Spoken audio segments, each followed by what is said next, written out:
Hey there, everybody. My name's Ian Levinstein, and welcome to Comic Timing Extra Point. This time with Brent. Point. Yeah, after a absolute computer debacle, we're just basically putting this one out into the ether and hoping for the best here and getting as much information as we can and within like a 30-minute period because Mr. Casino is still getting the kinks out of his new living space. So he's got a lot of stuff to do. All the kinks are out. Just having a housewarming party tomorrow, so I gotta nice. prep for that. Sweet. Yeah. What? I wasn't invited. Wait, never mind. I live in 3,000 miles away. Right, exactly. Yeah. Oh, well, it's And fine. you live in Brooklyn, which if you lived 200 miles away, I still wouldn't invite you. Because you live in Brooklyn. Fuck you. I don't know. What do you got against Brooklyn, man? Come on. Hey, when I flew over it the last time, it didn't look that great. Well, that's because from above you don't see any of the fun stuff, man. It's all on the ground level here in Brooklyn. Yeah, you don't really see much on the flyover except for large expanses of small houses and shit like that. So let's get into the nitty gritty of it. Big announcements happened out of Marvel and DC over the last week. We'll start with the bad stuff first. That would be stuff that came out of DC, or potentially good. We'll see. DC is moving all operations to Burbank, California. They are shutting down their New York offices entirely. All of the publishing arm is switching to Burbank. Over the next couple of months, they're going to be basically giving people a chance to decide whether or not they're going to move with the company or take buy packages and go from there. Brent, how do you think this is going to change the day-to-day at DC? I think it'll make it better. Yeah? You think Hopefully. think it'll be more integrated and less running from one side of the country to the other to try to get shit done? I hope so. Yeah. Well, one of the things that seems to be going on at DC right now is who are you paying attention to more, Jeff Johns or Dan DiDio? And what I'm hoping is going to wind up happening here is perhaps a smoother delineation between who you go to make final decisions on your books, and hell, maybe that'll wind up working out better in the publishing arm in the long run. But moving out to Burbank, do you think this is going to make it, I guess, more about the movies and integration and less about the actual comics? I hope it's about all of it. Well, I hope so too, man. But like, there have been people going out there like, "Wow, this is just more of a sign that DC is just slowly but surely saying goodbye to its publication shit and everything." I really don't understand why this is like comic book news, other than like corporations move, all the time. Yes, they've been there forever, but sooner or later, change happens. Right. And sometimes change can be good. So I really don't understand all the speculation or why Newsarama has to go poll comic creators who don't work for DC and get their stupid little 2 cents, and Jimmy Palmiotti and Ron Mars or DC is fucking awful blah blah blah whine bitch. Well, not Jimmy Palmiotti, he writes Batwing, but it's just like, who cares? Like, why? Yeah, why is this news? Why? I think part of it is the history of it, that like for years the publishing arm of the world was New York, and now things are starting to get spread out. But that's been the case in the comic book world for years now. Like even though the home base has been New York, artists and creators live all over the country. There's plenty that don't even live in the United States that they're not wind up even getting shit based done out of there. So right. Where does the home base matter if everybody's spread out in the outfield? Exactly. Yeah, that's the way I'm looking at it mostly myself. The only thing that I would hope that comes out of this is that perhaps DC, due to this change, will wind up going a little bit further towards the digital side of things and maybe start doing more of the exclusives. Yes, I understand that they're doing stuff like Batman Beyond and the DC Injustice comic and stuff like that. But I actually want to see a little bit more influence on the digital side, perhaps even some of the bigger books maybe coming out first digitally and then in publication, like maybe a couple more of the Superman or Batman or even New 52 titles getting more of a digital push in this way. But I mean, I guess we'll see where everything goes in the end here, whether or not they wind up going that route. Mm-hmm. Digital is good. I'm starting I'm to down learn with that. digital. Damn it, man! Your influence on me is starting to spread. Are you getting more things on your tablet? I mean, well, I mean, I've been reading a lot more. It's a lot easier for me, like when I'm on a subway, to read things on a tablet and just pull shit up than it is to carry seven or eight books with me and lug those around. Like I've been catching up on the Avengers title in particular via digital, just because it's easy to just have 7 or 8 titles right there and then bam, bam, bam, bam it through and read it all out that way. Like and even the digital collections that Marvel's been doing and DC's been going a little bit more towards. Like hell, it's a fucking trade paperback right there on your freaking tablet. Right. And what I have been very bad at resisting some of those sales. Mm-hmm. They had a digital collection for the Batman ones for the New 52. So I was like, okay, I've already got these single issues, and I was like, you know what? I bought those Batman and Robin issues like halfway through, like after the first story arc, and they had the first arc. And I think if you put this out today, I think it ends on Sunday of this weekend, these sales. But they have like the first arc or the trades for all those Batman titles from the New 52 for $3.99. For $4, you get 6 issues. Like, you can't go wrong. That's pretty amazing. So I grabbed that one, and I grabbed the Dark Knight for Finch's artwork. Mm-hmm. And I was thinking about Nightwing, and I was like, I kind of remember hearing about that, and didn't sound like that great of a story, so I skipped that one. But and then Marvel's had been doing some of that stuff for a while. Like the first trade of Fractions run I picked up, the first McGinnis Hulk trade I picked up that way. Yep. $3.99. I was like, well, if there's only one here and it's like an extra book a week or something like that, I was like, I can swing that. Let's do it. Sure. Yeah. So absolutely. And most importantly, make the digital cheaper than what you can buy it for on the stands, because again. These are not physical copies. This is shit that if Comixology ever goes bye-bye, you're not going to have these comics anymore, more than likely. And that's what people need to remember about digital, is that it's even though you own it, you don't own it. Like it's one of those things where you only have it as long as the actual company is there to provide it to you. So don't make it as expensive as a fucking digital, an actual physical copy. $3.99 is not a price point. And I hope they sold a lot of those $3.99 trades, because to me, a trade should be $3.99 on Comixology. Yeah. Nice ringtone. Oh, show. Yeah, thank you. Should be that cheap. It shouldn't be $19.99 or $12.99 or whatever. It should be like $4 or $5. Oh, I entirely Especially agree. if it's 2 years old, but like these DC books are so old right now. Yeah, well, and Marvel too. Like, Marvel, at least their trades that they put out on the digital side are at least slightly less than you'll find them on the release side, which is good. And for their own digital comics, which again, Marvel doesn't really lower the prices of their digital comics like DC does. Bastards. Yeah, so there's only so much that you can gather from that. Again, this move is something that we can only really theorize about until it actually takes place and what happens there and who goes with them, because I would not be shocked if people like Bob Wayne, this might be the last we see of Bob Wayne, because he's a New York stalwart and he could probably find a job elsewhere as opposed to moving to Burbank at his age. So we might be seeing some changes on the on the people who have been at DC for a while. But I doubt one of them is going to be Dan DiDio, because his home is California to begin with. So that much is probably going to stay the same. And who knows? He's the biggest guy there anyway. Or as he put it, what was it? I don't look at it as me going to the West Coast. I look at it as West Coast coming to Dan DiDio. You don't think Dan DiDio is going to West Coast? Is that what you're saying? No. What I'm saying is I think Dan DiDio is going to be one of the ones on the West Coast because he's already a West Coast guy. It wouldn't actually be a move for him. Oh. It would be a return home.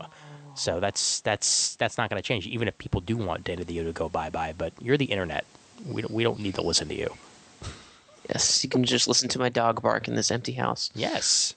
Hey, you got a lot more space, man. Hey, there's a lot of construction going on, so he's getting riled up. Nice. You got to have a designated recording space once everything's all said and done? I haven't figured that out yet. I have a man cave set up. Nice. There will be pictures later on, but Works it is for set me. up. Awesome. But the laptop is so old and gets so damn hot. I don't know if it's going to go up there or not. I haven't figured that out. Well, we'll see about that.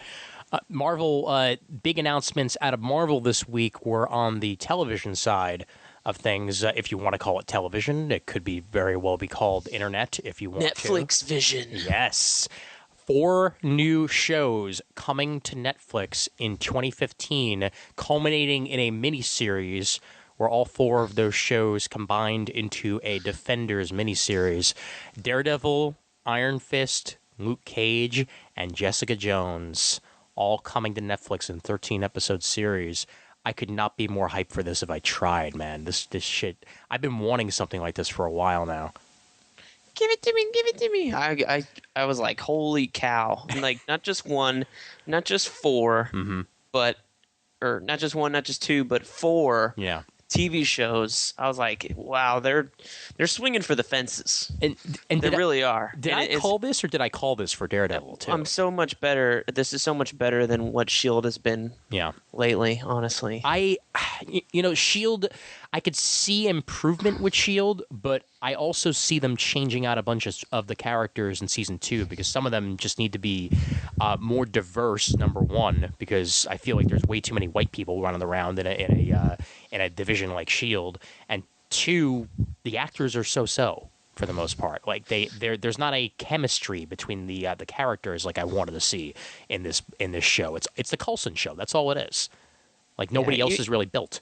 Even Coulson still feels flat to me. Like I think Skye is the most developed character out of those 5 or 6 that are on there. I like the Asian guy, the straight laced dude. Yeah.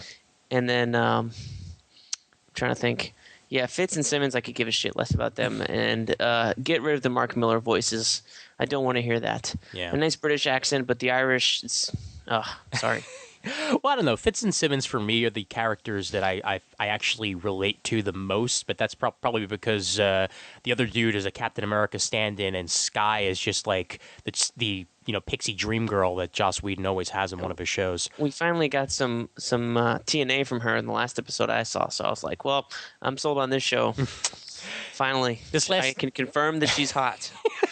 That was unconfirmed before then. I was kind of like, eh. Yeah, this last episode that aired this last week was a good character builder for Coulson and some of the others, but there's got to be a lot of improvement on the show to actually last. But what we're going to get out of the Netflix show is I feel like they're going to be handcuffed a lot less by the networks, because ABC, you could tell that they were looking for a show that like absolutely everybody can get into, and like we need to make it a ground floor show. But with something like Daredevil and Iron Fist and Luke Cage, you're getting more into the I guess the Marvel lore than you would with a S.H.I.E.L.D. show. Yeah. So and most importantly, you could probably curse on these shows, because Netflix, you don't have to worry about it's like HBO. You could put whatever you want on there. Really, like they don't really have a rating for a Netflix show that you need to abide by. Yeah. I'm kind of thinking that they're not going to be the PG-ness of S.H.I.E.L.D., but I don't know that there will be anything that will go for like a hard R, a la the other Netflix series, like Orange is the New Black. And, House of Cards. I don't think anybody's going to be running around nude, but, if you can say shit and damn and just take it to like the way Sons of Anarchy operates on FX. Yeah. With just whatever their standards are, which is very little, because he shot a person in the head the other week and he saw the blood splatter on the wall, and I was like, "Wow, this is television." Okay, I think that would you get the Kingpin involved and stuff, and people are gonna die. Yeah. But I think that's the kind of the route that they should take it, like a more mature, more everybody can do it. Or rather than like you're not going to let your little kids watch it, and little kids are going to have a hard time finding it. Right. If you have your Netflix set up properly, or something. Well, yeah. I mean, yeah. Especially if you have that children's Netflix set up for the kids in particular. But no, it's one of those situations where this is going to be a lot more, I feel, street level than what we get out of S.H.I.E.L.D. Because S.H.I.E.L.D. is, or at least they're trying to do like the espionage type thing or something like that. And with this, you're probably going to get a lot more like this is what the streets of New York and Marvel are like. And they're calling it Defenders, but I have a feeling it's probably going to be closer to the new Avengers in characters. Yeah. And once we actually get there, but do you think this is where they're going to premiere Doctor Strange? I'm not sure. Okay, because I'm not sure. I think that will depend on the success of Guardians next summer. yeah, well, Because I think they got a lot riding on Guardians of the Galaxy. Nobody knows them. I don't even know them. Mm-hmm. So people were making a big deal when Iron Man was a success because he was a quote unquote little known Marvel character. Mm-hmm. Well, I don't think you can get even very much more little known than Guardians of the Galaxy right now. Oh, yeah. Ant-Man's a founding Avenger. He's been on some lunchboxes, I'm sure. Right. So I wouldn't really call been him in the animated little series known. too, but the shitty one back in the 90s, Right, and right. the one and the most recent one. So there's that. But even in terms of like mainstream Marvel Universe characters, Ant-Man's one of the ones. Oh yeah. He's in and out of Avengers all the time, but Guardians is like holy cow, that was a huge risk. So I think there's a lot riding on the success of that film. Mm-hmm. I don't know what the budget was, but if they can make a nice little pile of money out of that for whatever they made it for, I think that they will have a hit on their hands, and then you'll start to see more risks on the cinematic side instead of a Thor 2 and 3 and 4 and 5.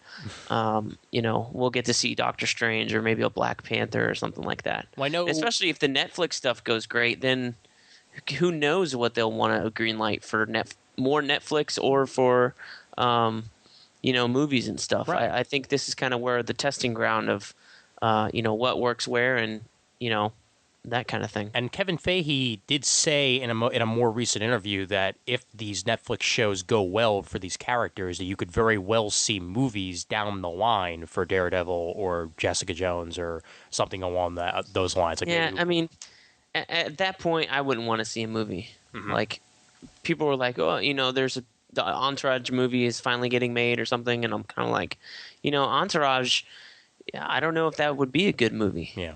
Just like I never watched Sex and the City, but I don't know if those are good movies compared to the series. So, all I know is that like, second one was apparently if they're a going mess. to be Netflix characters, keep them on Netflix or keep them on television if that's what it's going to be. Because I feel like you're already going to get a more developed story and character and things like that from 13 hours versus just 2. But if they want to use them in Avengers 2 and 3 or some other team movie, feel free. If those guys are doing that, then that sounds like a good idea. Right, like but the Avengers lawyer could be Daredevil or something like that. Yeah, I don't want a solo Daredevil series that's successful to turn into a solo Daredevil movie. Right. I'd rather just make another season 2 for the same amount of money. On the bright side, Ben Affleck's busy now, so we don't have to worry about him showing and back he's up. Batman, great. Whatever, we'll see about that once it actually comes out. I don't want to wind up making ideas out there that Ben Affleck is going to be a bad Batman before we actually see the damn thing. Well, the other thing about shit, I thought I was going to say. The other thing about Marvel, Marvel and Netflix, I think. I'm trying to think of what I was going to say. Well, I would just say keep them successful and keep them cheap and keep making more of them. I'd like to see more. I know they're making a season 2 of House of Cards and Orange is the New Black, but that'll be very interesting to see how all that comes out. And we could easily see a season 2 of these shows if they do well enough come 2015. Oh, I know what it was. I don't want to see an origin for Daredevil. Yeah. Or like Luke Cage. You don't really need an origin for Luke Cage. You need like a flashback. I was in prison. They shot me with these chemicals. Now my skin's rock hard, just like my dick. Ding. Hey, Jessica Jones. Just like you said, fuck, it'd be the first word of that show. Yeah. Oh God, man, I want that. I want that so badly to be the first word of that show. But the other thing I wanted to ask: do you want to see established actors in these roles, or would you rather see newbies? You know what? I was watching Larry King on Hulu the other day. Mm-hmm. And Quentin Rampage Jackson was on. He was promoting a fight that they canceled anyway, and and he was like, "I would like to be Luke Cage," and I was like, "I could dig that. I could dig that." Yeah, a lot better than the Old Spice guy. I think Quentin's got the build more than that Old Spice guy does. Yeah, I don't know. I could go either way on that myself. Maybe maybe actors that you know from television already, but not necessarily the movies. Might be a good idea. Well, here. if Idris Elba wants to come back and do Luke Cage, oh, dude, I'm down for that too. Yeah. He could be Luke Cage, Black Panther, and Heimdall. My God, yeah, and then they're all in the movies at the same time, and then you've got like two stunt doubles running around. And hey, you could tie it all together. Heimdall's this ancient alien god or whatever. Mm-hmm. He comes down, impregnates a girl in Wakanda, impregnates a girl in New York City back in the day. Boom, they both turn out just to look like their father. Boom, you've got 3 Idris Elbas in the Marvel Universe. Bing, bang, boom, done. And man, I want Terry Crews as Luke Cage. I'm sorry. Part of me just has been on that particular bandwagon for a while now. If we don't go with the Old Spice guy, because he just has that look to him. Like he absolutely has a Luke Cage thing going for him. That could work. I'm kind of wondering if Terry Crews is getting a little old for. Well, I guess it depends what they do with the show, but I don't know. Have you seen Brooklyn Nine-Nine yet? I saw the first episode and I said no, thank you. All right, it actually.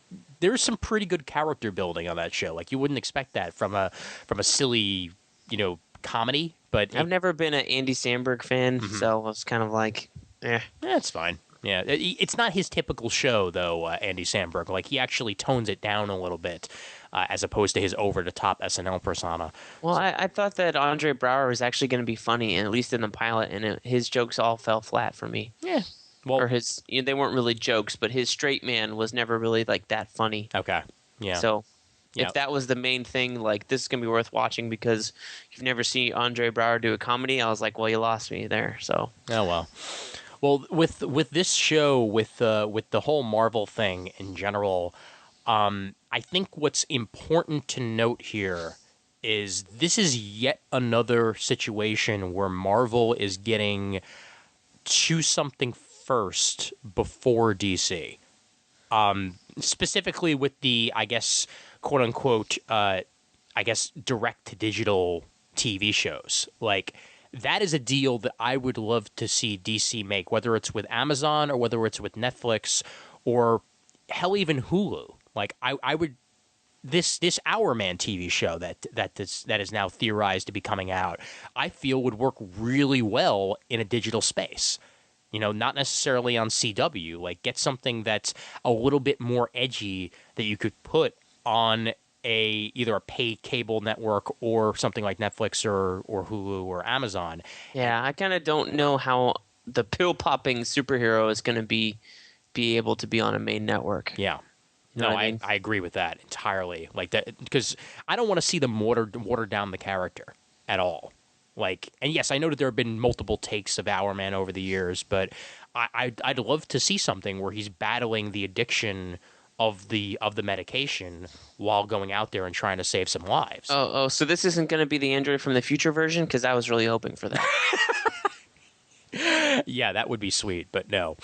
Dang it. Yeah, we're probably gonna have to wait for Vision to see an android running around in the comics in film or whatever. But no, it's for that matter. Do you think it's even gonna happen? Like, It might. Arrow has been a huge success, or that's the way they make it seem like. Mm-hmm. In Arrow, the whole first season, he kills people. Yeah. I was like, what the fuck is this, man? Arrow was killing people. Yeah. And of course, this season begins, and he takes a vow never to kill again. And I was like, well, that's because he's not the Hood anymore. Okay. He doesn't want to be the Hood anymore. Okay. He wants. That's fine. Okay. Yeah. But he still shoots people in the shoulder. I was like, okay. They're going places with this. This ain't pussy-footed Clark Kent. I can't ask out Lana Lang. Yeah. Oh, I could only have sex with Lana when the one time she has superpowers, because that's when we broke the bed, because I don't want to break her. God, man. And Arrow's been doing it for me a lot more than Agents of S.H.I.E.L.D. has been doing it for me because... Oh, by far. Well, because one of the things that Arrow is doing, which I hope these Netflix Marvel shows is going to do, is they're not afraid to use the pre-established DC characters in one way or the other here. And that's not what we're getting from S.H.I.E.L.D. Like, they're doing their best to avoid that and bring in characters that at least maybe resemble something. Like that Fire Asian dude was so obviously a take on a particular mutant that we might be familiar from. But they Yeah. Yeah, like that much was they were probably going for there, but they had to use Extremis because they couldn't use mutants, and they couldn't give him a name And he because died. right. So it's one of those situations where they're not really. I guess like they're doing their best to avoid using characters just in case they decide to use them in the movies, and like that's not the way to go, man. Like if you want this shit to be congruent with what you're going to wind up doing in the movies, you can introduce them on the show first. It's fine. Like And they need. It seems like they're trying to develop like a antagonist for them that's ongoing, but it's like the stupid centipede, and I was like, just it's Hydra. We already had Hydra. Yeah, I know. But hey, at least we're getting Victoria Hand next week. That would be interesting. Yeah, no, and actually, it's going to be. It's cool that they're doing ramifications of Thor on the show this fast. That will be I'm excited to see that. Yeah, and that's why everybody's gonna be like, you gotta go see Thor this weekend because Agents of S.H.I.E.L.D. is gonna tie in. It's gonna spoil the whole movie. I don't think it's going to spoil the whole movie, man. It's probably just going to be cleaning up. Yeah, but speaking of, yeah, I haven't seen it yet. Mm-hmm. But did you see it last night? Yes, I did. Yeah. Okay, and non-spoiler impressions. Non-spoiler impressions. This was the Thor movie that I wanted to see. I enjoyed the first one a lot, but it was more of a lead-in to Avengers. Like, as Honest Trailers put it, it's like the movie that only exists so that you can introduce that other guy to the Avengers. It's like, it's like, hey, there's Thor. Wow, yeah, all right. So this is his thing? This is what he does? Cool, awesome. Let's get to the Avengers. Good times. With Thor: The Dark World, it manages to do a very good job. Like it's actually the opposite of the first one because like the first one was a lot more based on Earth and you only saw Asgard a little bit. This one was much more Asgard with significantly less Earth, and it worked for it. Like Jane, I mean, again, this is non-spoil. This is just basic plot points here, but like Jane winds up in Asgard at one point, and you get to see what Asgard looks like through the eyes of a human, which is pretty cool. And they do their best to try and make this a more light and fun movie. Like it has its serious moments, and yes, there are some things that happen in this movie which will have ramifications to Thor's mythos later on in future films and probably in the Avengers. But there's a lot of humor in this movie that I wasn't expecting going in, and I was glad it was there when I saw it. Because as well as I do, Brent, Thor is hard to take seriously. Like that freaking mythos, man. Like it's if you try to go in there 100% serious, you're probably gonna fail. How was Chuck? Chuck was good, and like you didn't even really notice the change in actor. Like he looks enough like the original dude, where it makes it really doesn't really detract from it. Like it wasn't like when you switch from Don Cheadle in Iron Man. He looked enough like the original where it was fine, and he had a lot more lines in this one than he did in the first one, so that worked. Heimdall does a lot more in this movie than he did in the first one, which I was thrilled with because Idris Elba win. Underneath his helmet, is it a white man? No, no. He's still black. I thought maybe he would like take his helmet off, and then there'd just be like long, flowing, like red locks of hair, and just like shake it out like a shampoo commercial. She'd be like, "Hello, Thor," and just be like, just the randomest shit ever. Look at your man. Now back to me. Now back to your man. Now back to me. And let's see what else that I can really say about this that wouldn't really spoil. Eccleston does a very good job as a villain. Okay. I haven't seen the G.I. Joe movies, but I assume he's better here than he was there. Directing. Alan Taylor, Game of Thrones. Oh, yeah. No, dude. The fighting scenes in this, you could tell it's a Game of Thrones director. Like, they do a very good job of keeping things moving, fast-paced, and there's very little... In fact, yeah, there's very few slow moments in this entire movie. Like, everything's bam, bam, bam, bam, bam, which I liked because... the first one, you had some action going, but it was a very slow-paced movie in general. Excellent. I thought the Avengers was kind of slow in the beginning. It took us a little while to get there. Yeah. Like I really do think the Avengers is like 20 minutes too long, and it's a 2.5-hour film. Yeah. I'm hoping Avengers 2 is like 2 hours tops. It's not Dark Knight Returns. I mean, sorry, Dark Knight Rises or anything like that, or the Dark Knight for me, which I feel went a little bit too long. Avengers, like I'm perfectly okay with the length of Avengers, but I can understand if you're not. With Thor: Dark World, this movie is like a solid 2 hours and 5 minutes, 2 hours 10 minutes. It's absolutely the length that it should be. And the end scene, the first end scene, I want to know what you think about it once you see it, because I was perfectly. I'm assuming one is Guardians, right? Yes, Guardians-esque. And I'm not spoiling anything about it at all there, but you get to see somebody for the first time. I'm not saying who, and it adds to the overall. I have not seen anything unlike Avengers where I spoiled myself. I was like, good, I can do that. That's good, because it helped too. Like, one of the best things about seeing this movie yesterday was the nerd crowd was definitely there. So just about everybody knew what was going on in that last scene. And when there's a certain thing is said in there, and we got a huge pop from the entire room, and it was absolutely worth it. And that final scene, because it's wait all the way through the credits, because there's a mid credits scene and then there's an end credits scene, and the end credits scene at the same time, it's like you go from going "Aw" to then laughing hysterically, because there's a special coda in there which works great for the film. So yeah, I was absolutely thrilled with it. Better than the first one for me. Probably has me more jazzed for Guardians than I was before this, and I was already jazzed for Guardians. So yeah, I'm ready to go, man. I'm ready to see more. Well, will I know who the character is for this pop? You might, but it's not about the character. It's about what the character says. Okay. Will I have to do some explaining to my wife? You might, but you also might not. I don't know. It depends. Honestly, if I say too much, then I'll be spoiling.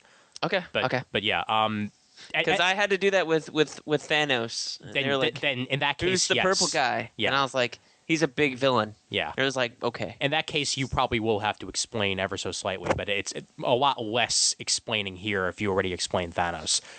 So I'll just throw that away. And they do name check the character that I'm talking about in this sequence. So it's not like you're gonna have to guess who it was or something. Well, and what else? There was one other thing I wanted to bring up. Oh yeah, Tom Hiddleston, you are my hero. Like, holy shit, you absolutely steal every single scene that you're in, and that continues to happen in Thor. It's great, and there's some really emotional scenes in this movie that Hiddleston 100% pulls off, and so does Thor, for that matter. It's a damn good movie. You'll enjoy it, and I want to know your thoughts once you see it. All right, I will let you know. Sweet. I will give it 3.5 hammers out of 5, which is good, because I think I gave the first one 3 out of 5. So that's right out there for me. And that's about it. Two things real quick. What did you think about the Winter Soldier trailer, and what did you think about Days of Future Past? Days of Future Past, I was kind of like, ho hum. Didn't show much other than people's faces, but it was cool enough. Yeah. Winter Soldier trailer, I did like very, very much. Oh yeah. I was kind of disappointed that they didn't make a point of the fact that the Winter Soldier was a Winter Soldier. Mm-hmm. He was very, and I'm assuming in the second trailer they'll rectify this, but he was very low key for the movie being called The Winter Soldier. Right. It's like you have Avengers Ultron movie, but you don't show Ultron at all in the first trailer. Yeah. But no, I thought it was good. I really did like the very beginning, how they just set up that kind of Avengers-y tone, like, hey, we're going to have some fun here. It made me hopeful that the whole movie's not going to be this long plotting, like, thriller movie or whatever. Yeah. That it's going to be like the first Cap movie. There's going to be jokes and stuff. And he was like, didn't have the time. I was busy. Well, my entire Did he not have a parachute? No, he didn't. Yes. That kind of stuff. I like that. My entire barbershop quartet is dead, so no. I want to see him in a barbershop quartet. I want to make that shit happen, man. Like, I want that as a deleted scene or something. I just want to see him the next one shot, if you can get him to do it. There you go. Oh, for that matter, big rumors going out there about one-shots, specifically with Mandarin. Like, there's a huge ass rumor going out there that we're going to see kind of a course correction after Iron Man 3. that there might actually be a real Mandarin out there somewhere.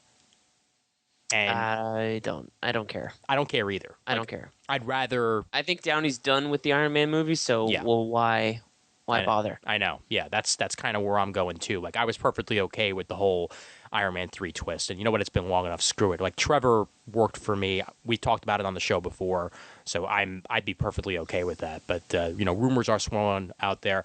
My take on the trailers: Winter Soldier, like, Brubaker is going to be very happy with this movie when it comes out because it looks like they're coming pretty close. I think he's already said that he's like read the script and was very happy. Good, yeah. Well, and I know he helped out on the actual process a little bit, similar to what Bendis did when he was working with him. For both Avengers and Iron Man, I know Bendis helped out with a little bit, but no, everything looks great there. The Falcon showing up the way he does in the trailer, like that had a huge pop in my movie theater, and when I watched it for the first time, I'm like, hell yeah, that should be badass.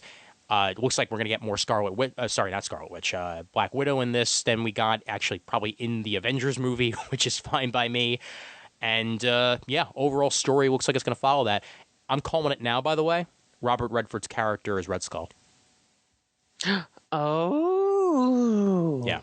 I'm absolutely calling that now. Because it feels like that is where they're heading with this in one way or the other. And it would be resembling, remember Jeff Johns' Avengers arc? No. Okay, this was right before Bendis took over. There was basically a fear toxin episode. They did this on Avengers Earth's Mightiest Heroes, too, if I remember correctly. Where Red Skull was masquerading as a politician, and he winds up actually just causing an entire like fear thing to go along, in this town, and like shit hits the fan basically. I would not be shocked if Redford is Red Skull infiltrating the U.S. government. Calling it now. Very interesting. Yep. It's too bad that what's his face is done with Red Skull. Oh, yeah. Hugo Weaving, because I really liked him. Yeah, I know. But what if he's not? That's all I'm saying. What if he's not? Because that would be the biggest turn in around right now.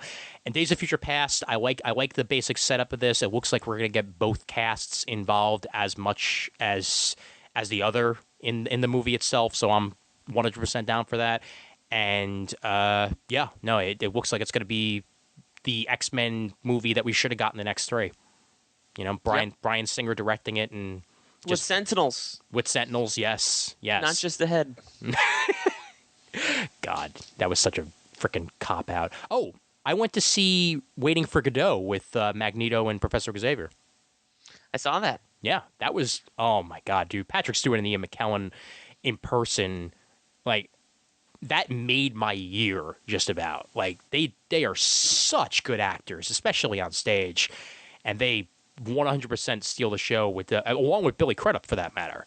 Like, he's a terrific actor himself, and did he take out his large blue penis? No, he did not. This time around, he kept his blue penis in his pants, which is good. For the character he was playing, that would have been a little awkward. However, probably would have been accurate with the character too, but whatever. Waiting for Godot was great, and I'm 100% thrilled that I saw that. And was there anybody in that cast who wasn't in a superhero film? Yes, one of them. I can't think of his name offhand, but he's a longtime stage actor that's usually in musicals that played one of the characters in Waiting for Godot, or Godot as they said in all movies. So I'll believe him on that. Godot. Godot. Boom. Anything else you want to bring up, sir? That is all. Fantastic. This has been a Comic Timing Extra Point brought to you by Discount Comic Book Service, dcbservice.com. Use the promo code CT8 to get an additional 8% off on your first order with DCBS. Whole bunch of 50% off trades from Marvel and DC. And they have Image bundles, and they have Valiant bundles, and they have Vertigo bundles, and they have bundles. Everything you can find at bundles at Discount Comic Book Service. Do yourself a favor and check that out. Anything upcoming for you, Brent, we should know about? Nope. All right. Awesome. Well, if you do get together to put something out, we'll all know about it when it happens. Yes, you will. And I am going to be in Tokyo for the next week. Probably by the time this is out, I will either be there or about to be there. I'm leaving on the 12th and heading back on the 19th, and I will probably have some stories to share about that because I'm going to be checking out some manga joints and, just basically enjoying the fact that I'm overseas for the first time in my life. So, yeah. Wow, first time. Yep. Never even been to Canada or Mexico, man. So this is going to be freaking sweet. Yeah, I'm going all out there. 15 hours on a plane for my first flight out of the U.S. Oh my gosh. I have the. Well, good luck, sir. Thank you. I have the World War Z audiobook ready to roll, so that should be. I have nothing to say other than good luck. Yeah. Neck pillow. Mm-hmm. Face mask for sleeping. Okay. And headphones, I think could be all right. Yeah, I'll definitely. The stretching part is the toughest part. Oh, but... yeah.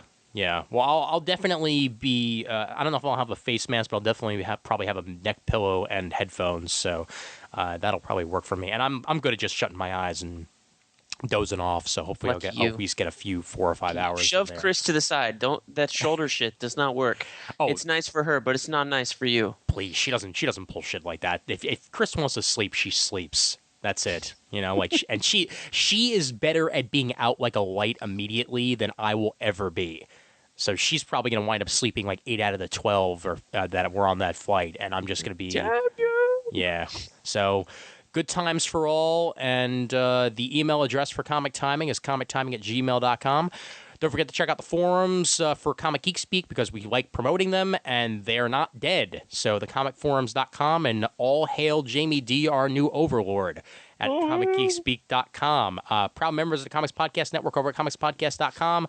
League of Comic Book Podcasts at comicbooknoise.com/league. Facebook.com/comic timing for all of your comic timing stuff.